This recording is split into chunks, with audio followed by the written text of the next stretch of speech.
Hello and welcome to episode 5 of the podcast. So today I wanted to chat around my story around my late diagnosis of autism or ASD1, Asperger's and that kind of thing and beyond. I'm doing this because I thought it'd be a good chance for you to get to know me a little bit more, who I am, that kind of thing, and just bring a little bit of awareness, right?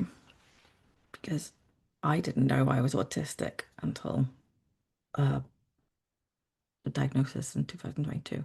But anyway, this is a story of how it went. So like back, I think it was like 2019, towards the end of it, I was kind of questioning if I was autistic.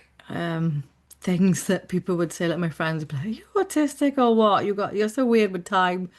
You say a time and it's got to be done on that specific time. Or it was like my routines were quite rigid at the time. Little things like that were creeping up.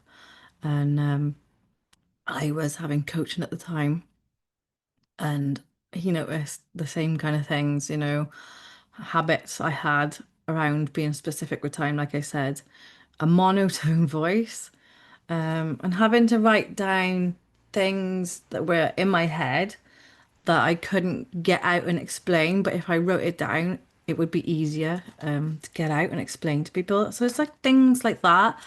And also at the time, so I started writing my book, 2018, the first book. I was the Spirology, Reflection of Self. And as I was writing that, I was coming in from like a point of view, as you do with the spiritual side of things, as being what is known as an empath. So picking up on the other people's emotions, putting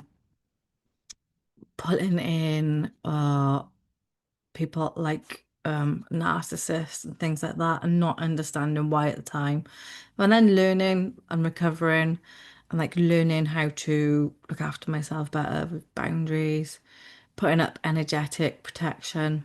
Like I ask Archangel Michael to put a white light of protection up around me whenever I'm going out into the world, into my day, starting the day off and working with clients. So that's what I do. Yeah, and that's kind of where I started. For me, it came in from a spiritual point of view. I didn't really know what was going on. I just understood that being an empath is just a different language, really. It's just a different perspective of looking at it.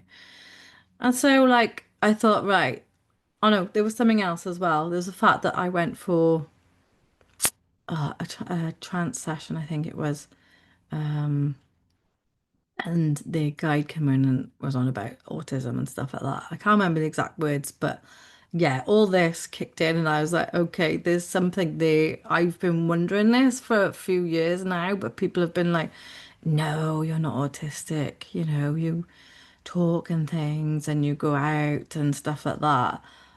But that's what masking does, right? You hide it, and that's where the autism level 1 comes from. And the old saying of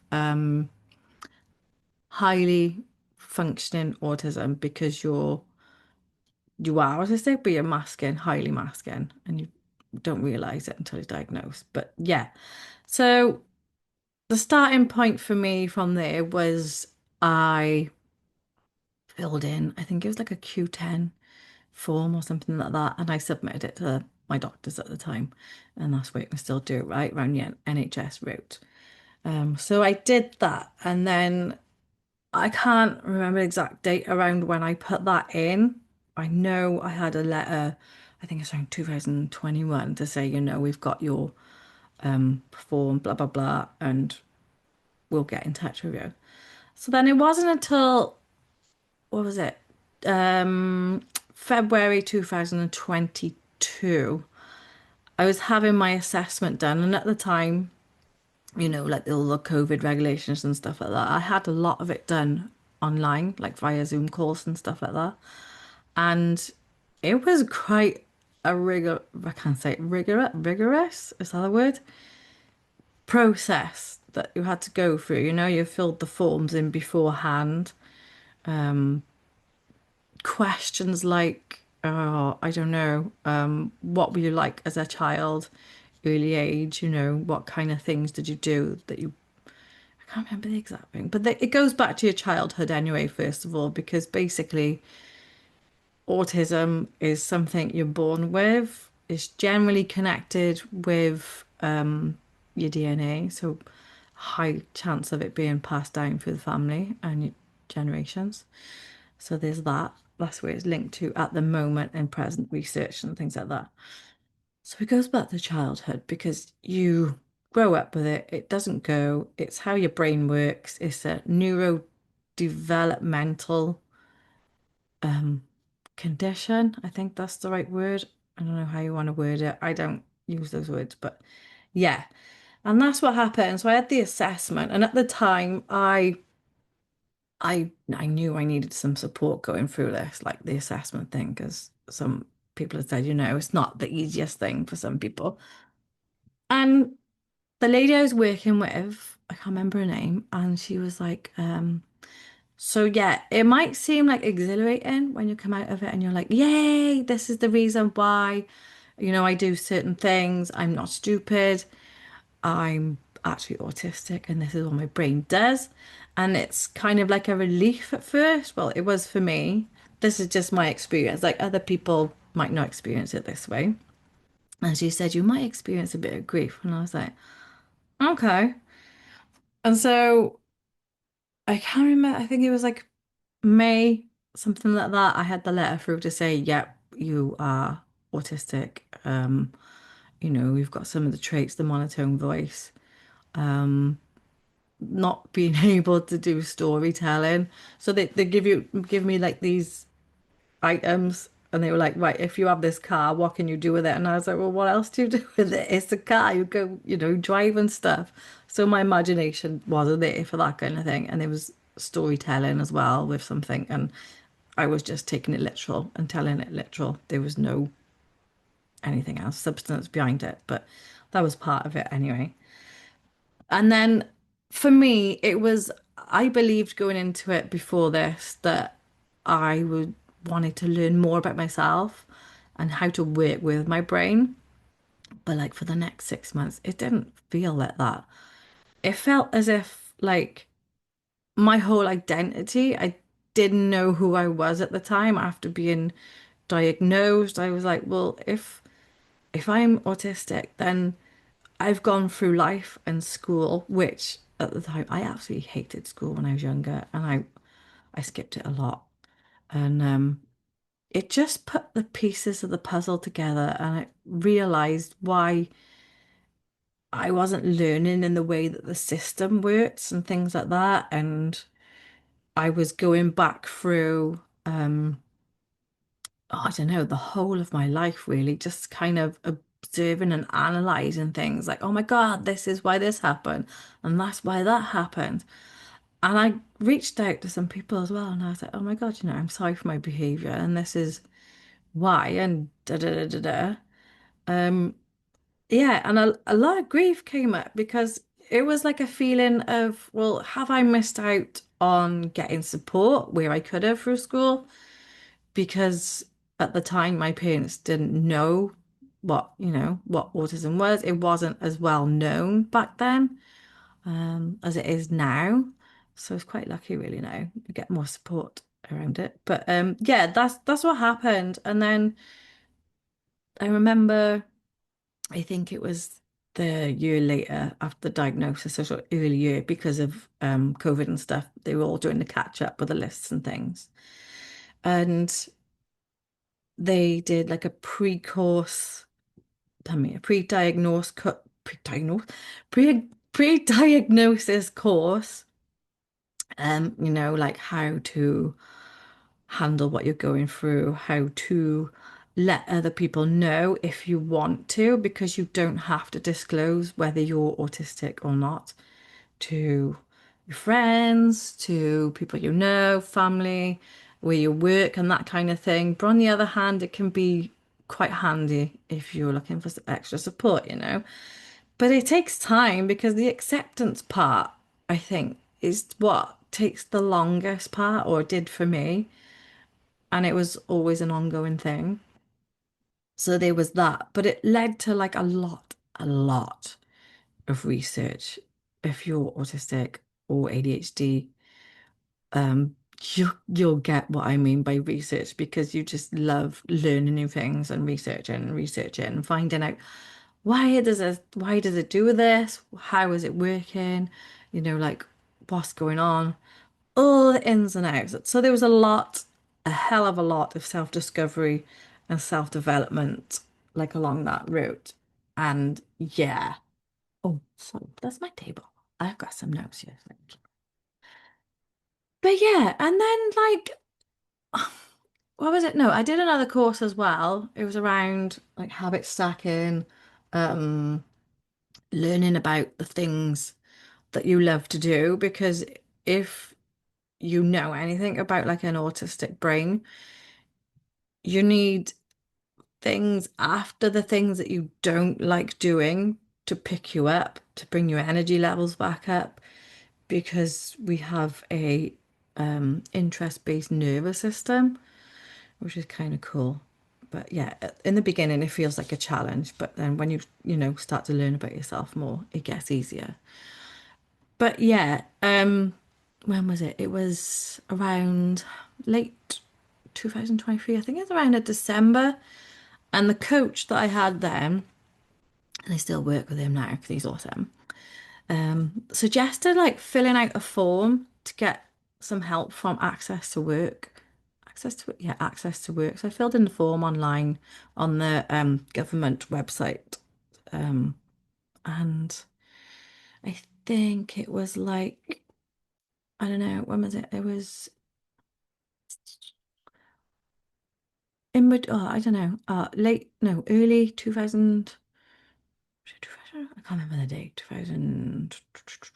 Where are we now? 2025. Yeah, 2024. I had a phone call, and so they just did like a little assessment, asked me some questions, what I wanted help with, and that kind of thing.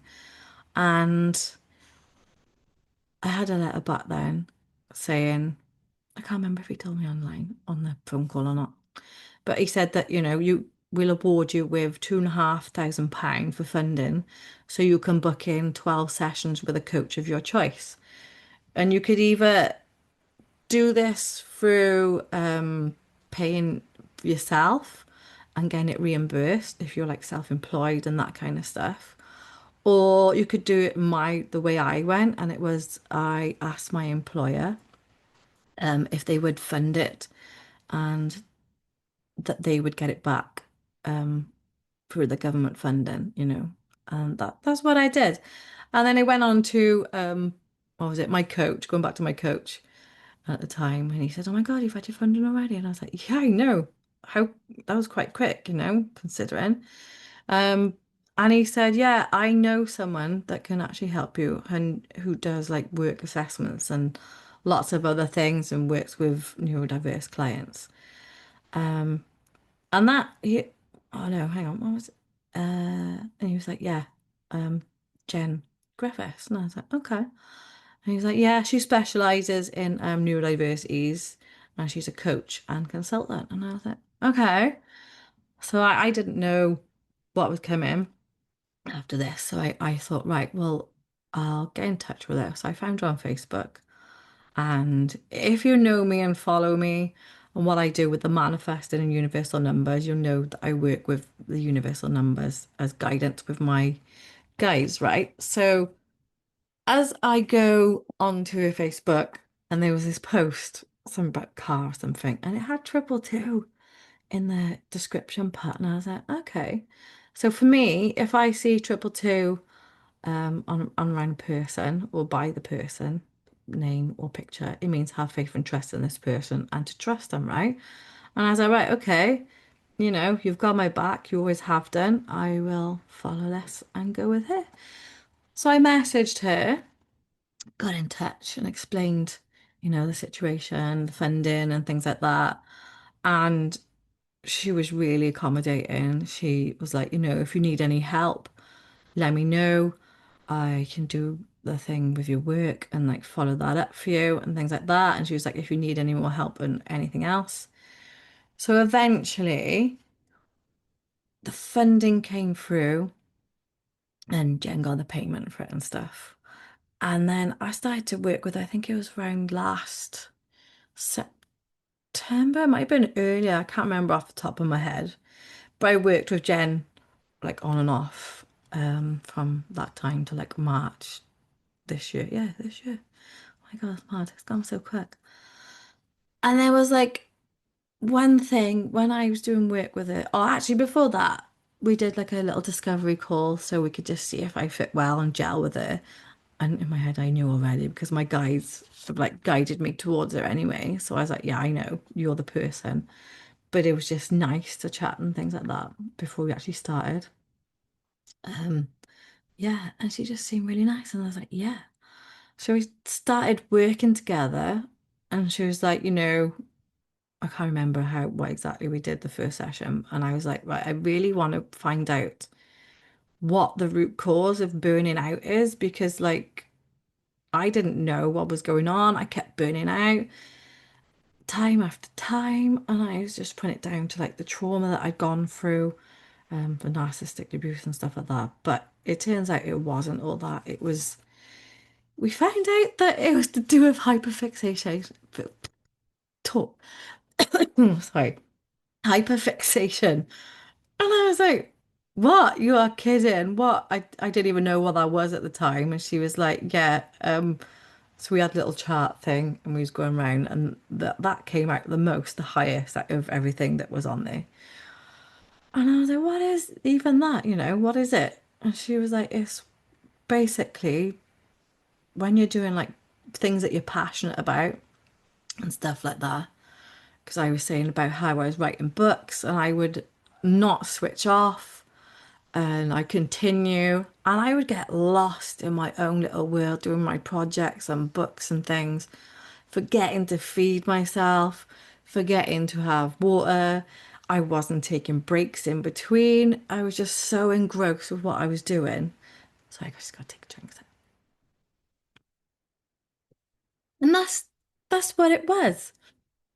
And so Jen helped me then to manage this. So what was it we did? We did learning to habit stack. So that's basically when you know you're doing something like kind of challenging or something you don't want to do. It's like a reward system. So you put something in after it and it's something you enjoy and things like that. So it brings your energy levels back up and then you're replenishing yourself before moving on to something else. Or even just taking a 10-minute break between tasks because there's something else I learned was that I can't switch between tasks instantly. So I would have to take a break and stop in between. And that was huge. That was a huge find for me. Absolutely massive. Like you wouldn't believe. Like something so small can make such a big difference. Yeah, what else was it? We was working on my self-acceptance. So I believe my first words when I started working with Jen was I'm broken. I don't know what it is. I feel broken, blah blah blah. And it was a case of like, actually, no, I'm not. I'm working through different ways. I can't remember off the top of my head of like accepting myself and learning to love myself more and who I am or who I was at that point in time. And was it was time management as well because I didn't realize that a big part of being neurodivergent is that I can't think of the word of it now. Oh, what was it to do with the front part of your brain? Anyway, it just doesn't manage tasks and things so well, like your working memory and stuff like that. So it was like time management was awesome. Learning to this is why like wear my watch now. I don't know what's on there right now. Can't see it. Can't see it anyway. But like if you've got a Fitbit and stuff, it's perfect. Because I've learned now that anything over an hour or what maximum 2 hours, I have to stop. And so I put a little timer on there.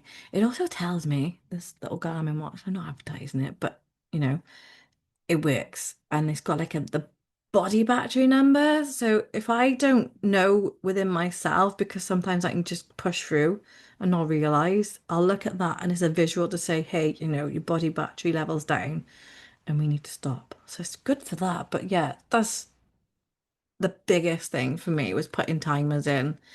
Don't always get it right. Sometimes I forget to do it now. And then I've asked from a spiritual point of view, I was like, right, okay, team, if I forget to put my timer on my watch or something like that when I'm doing work, can you please tingle my head to remind me to stop and take a break, to go and meditate or something? And they do. It's really cool. So that's just like a spiritual one. So yeah, so going through this, like working with Jen was massive for me. I learned loads about myself. I learned loads around how to work with my brain, not against it.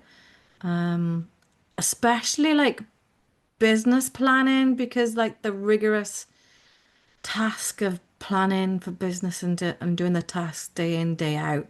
So like learning to just put 3 tasks down at a time because my brain can only manage 3 things at one go. What else with it? It's like using boxes to box off like plans, like I don't know, 3 sections, like where you are now, what your next tasks are to do, and where you want to go. So it's just for an example, that kind of thing. Because my brain understands if they're in boxes, it stops and like separates them. Because that's just the pattern part of my brain. It just does that. Um, and then after I finished that, I was like, well, actually, I'd like to learn more about this because I want to bring this into my coaching and what I do. And so Jen was like, oh, yeah, I know somebody you can do some training with. It's the same training that I've done. Um, and it was called, when did I done this back in March this year, I think it was, Adaptive Therapy for Autistic Adults. So ATA. Um, it's really good. It was like an online video course. You could do it, well, I did it in my own pace, time. It was so easy because you could just watch it as you go. And then there was notes as well to go with it, how to explain it if you wanted to read it as well. It was really good. And so that's kind of led me to where I'm going now because I've gone from just a normal transitional coach into wanting to work with, people who've gone through similar experiences, who are late diagnosed adults, because I've been there and I know how it feels. And, you know, I've got the experience. But then since doing that and doing loads more research, and kind of moving towards the quantum perspective of things. So I've done like the Master Miracle Manifest as quantum manifestation. So this is like led into like quantum science overload. It's just fascinating. I love it. And it's led me to like looking into the science behind like ASD one, so autism level 1, and ADHD, and the different perspective that it's like a higher perspective of how you look at things. So it's kind of led me to start creating a new book as well. So it's been in the pipeline for a while, but I was like, oh, is this the title? Is it not? And then yesterday, actually, I had like this, it just popped in my head because I was like, right, I surrender this over. I don't know why I'm doing my book. I don't know the structure of it yet. But I surrender over to you guys. So I surrender over to my team a lot, my spiritual team, my universal support team of guides, as I call them in the manifesting course. And then yesterday I was like, oh my God. Oh, my daughter's going. And it led to the Dove spectrum. So I've been working on this for a while, but now it's being funded. Oh my God. Sorry, guys. That's my daughter coming in. I'm like, Shadow, come on. I love him to bits, but he's happy. Yeah, happy. He's a Shih Tzu crossed with Maltese, I think. Yeah, happy. Yeah. So I was gonna call the book Neuroquantivity, and then I thought actually I want it to resonate with people so they know what it's about. So I thought, the Dove Spectrum would be a good title for the book. And yeah, it just puts together everything that I've learnt. And the word like neuroquantivity is just a word for um, quantum perspective of neurodiversity. Um, yeah.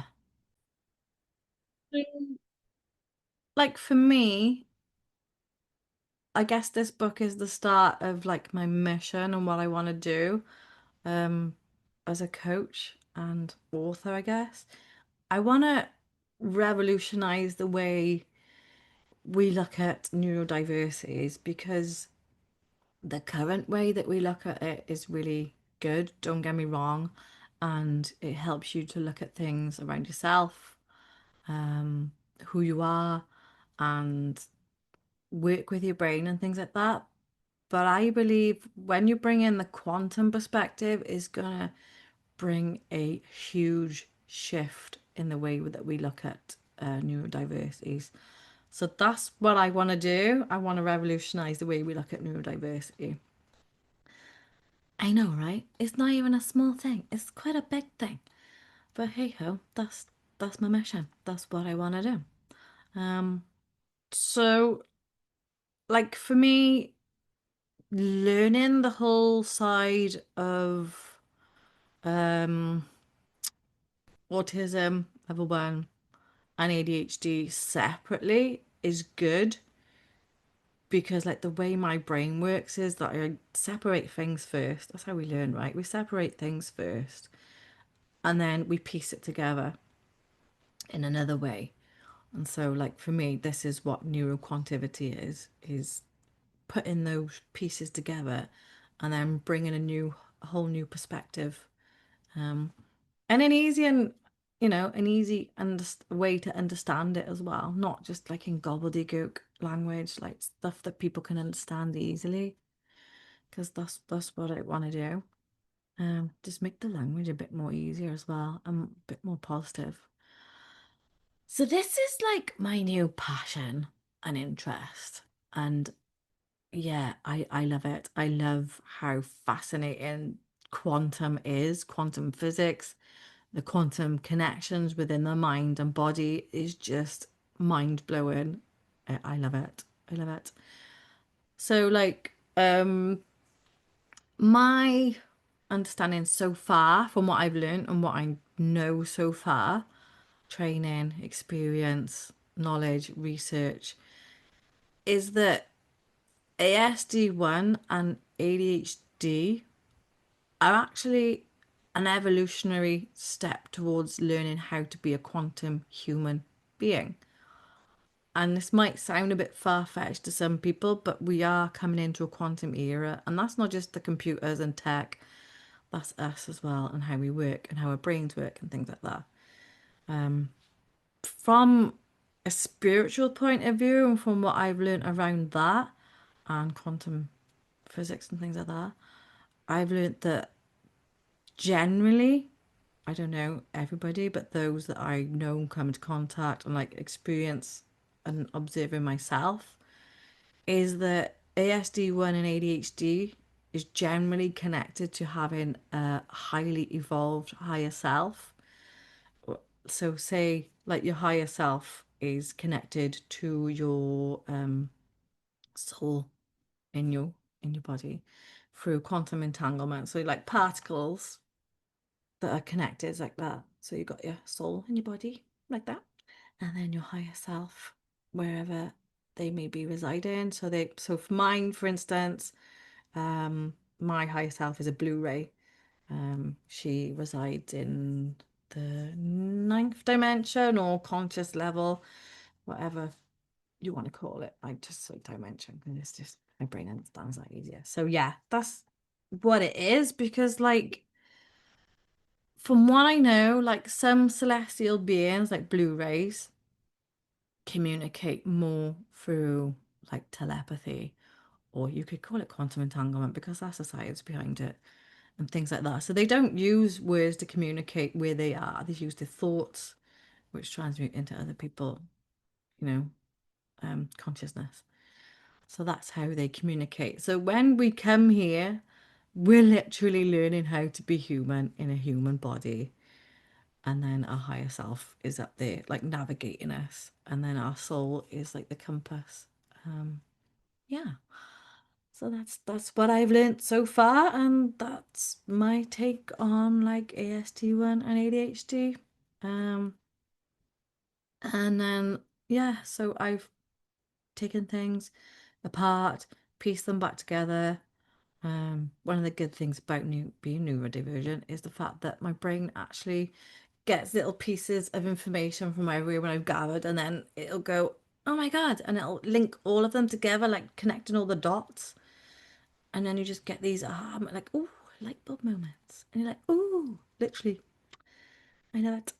I get excited when I get these little light bulb moments. Yeah. So, like, don't get me wrong, I know being like autistic and ADHD can be challenging, and I understand that. And that's why it's really important to learn about yourself and how your brain works so you can work with it more. Not even just your brain, like how your whole body works, and working with it and listening to your body as well. That's like a whole new level this year. Yeah. So like some of the awesome skills though that comes in with being like ASD, ADHD or ADHD, however you want to say it. So you've got like pattern recognition. So for me and other people that I teach who are on the same wavelength, neurodivergent, that's why I work with numbers, because the universal numbers are literally how your brain like picks up patterns. So it's like 333, 222, that kind of thing. And then eventually it just comes into your awareness and becomes automatic. So I use them like with guidance and things like that. So pattern recognition is awesome. It's good for me as a coach because I can spot behavior patterns, um, things down through the past, like um breaking cycles, that kind of thing. It's quite interesting. Being innovative, being creative analytically, really good at finding solutions because we think outside the box. Just doesn't work like, you know, some people. We just think outside the box. Like some of the people from the past have been neurodivergent anyway, in presence. We've got like people, famous people like Einstein, um, Isaac Newton. Uh, they had visions that came in from the quantum field and passed down to them, whether they were aware of it at the time, but that's what happened. Um, we've got people like what we got now, like Will I Am, he's ADHD. Oh, I can't think off the top of my head, but yeah, you know, it's really if you find the thing that you love doing, then you can use it to your advantage, especially in your job when you find something that you love to do. Yeah, quite honest. Like sometimes a bit too honest, but you know, as you become aware of yourself more and observe yourself, you can work on that if you want to, and become more assertive with the way that you use your language, I guess you could say. How you talk to people and things like that. Um, yeah. Highly in tune with the world. So like for me, I know when people are severely autistic, and I get that, you know, what you get really overwhelmed by your senses outside and what you're bringing in and stuff like that. But for me, as someone who is like and Asperger's, I find that I'm more in tune with the world, and that's kind of a good thing because you pick up on energy things that are coming in, um, get precognizance, see things that come in before they happen, like possibilities that come in, see them in your dreams, things like that. I'm just highly intuitive and being in tune um, with yourself even though you don't realize it on a subconscious level, you are, and other people as well. Um, hyper focus. You can hyper focus on things that you're really interested in, which is awesome. Just as long as you make sure you get breaks and stuff in between, you know what I'm saying? Especially when you're like me and you don't realize that actually, these interests, you just get submerged in them. But I learned to like stop and take rest and stuff like that. Love novelty. So like love learning new things, doing new things. At the same time, it's important to know when to stop as well because your brain will just carry on. But there's also like a spiritual perspective from this because I was saying this to someone yesterday. I was explaining like the root reason why we love learning new things is because before we came here, we were celestial beings. Well, we still are, but in a body, light beings, where you could just think of something and you was there, or it would manifest and that kind of thing, and you would be able to learn at like a phenomenal speed. But then when you come into the body, right, we're physical and we have limitations, and the process is slowed down a little, I guess. Um, so yeah, there's that side of things. Um, can be visual, big picture thinkers, emotionally intelligent, and our brains work in a non-linear fashion. So that means like having multiple awareness of different things. Like I said, like the dot connecting, even to the point where you can tap into multiple dimensions. So say like for instance, for myself, right? So I'm a Blu-ray. I can tap in or simultaneously be in the now, past, and present, which is bonkers, but it's layered. So that's interesting. Yeah, but yeah. So that's just the side bit of it. So yeah, multi-dimensional brain. So it's like you've got a quantum brain, right? Which is really fascinating. Yeah, so it's taken me around what was it? What did I say earlier? 2022 since I was diagnosed. It's taken me 3 years to get to where I am. And it was only this week that I stopped and realized that I'm actually accepting who I am fully, and I actually love my neurodiverse brain now. I didn't used to. I used to think it was like a hindrance and things like that, and it was getting in my way and all that kind of stuff. But now I love it, and I wouldn't be me without it, right? Obviously, because it's stuck in my head there. But you know what I'm saying? Like if I wasn't neurodivergent, I wouldn't be me. I wouldn't stand out the way I am out from the crowd and different things. It's actually a good thing. Being different it can be a good thing, you know? Doesn't have to be a bad thing. Because we go from like wanting to fit in the early stages and the early parts of your life and thinking, I need to fit in, I need to do this and that. Where actually, it's kind of more about learning about who you are. Like I said, working your brain and just learning to belong and be you. Be you. I know, right? It's taken 3 years. But yeah, how old am I? I'm 43 right now. It's taken me a while, but I'm there. So that's me. Um, yeah. So like breaking things down and now having a higher perspective has definitely helped. And that's where I'm at right now. So that's it for episode 5, guys. I hope you enjoyed it. Let me know um in the I don't know, it's a comment section or what, I don't know what it's called on you, but yeah, let me know if you enjoyed it. If there's something you want me to chat about that you can think of, let me know. And if you want to connect with me, you can find me on Facebook, Amanda Bowden Transitional Coach, and my website is amandabowden.co.uk. So yeah, if you want to get in touch, work with me as a coach, or just connect, then that's where you can find me. I'll speak to you soon. Ciao for now.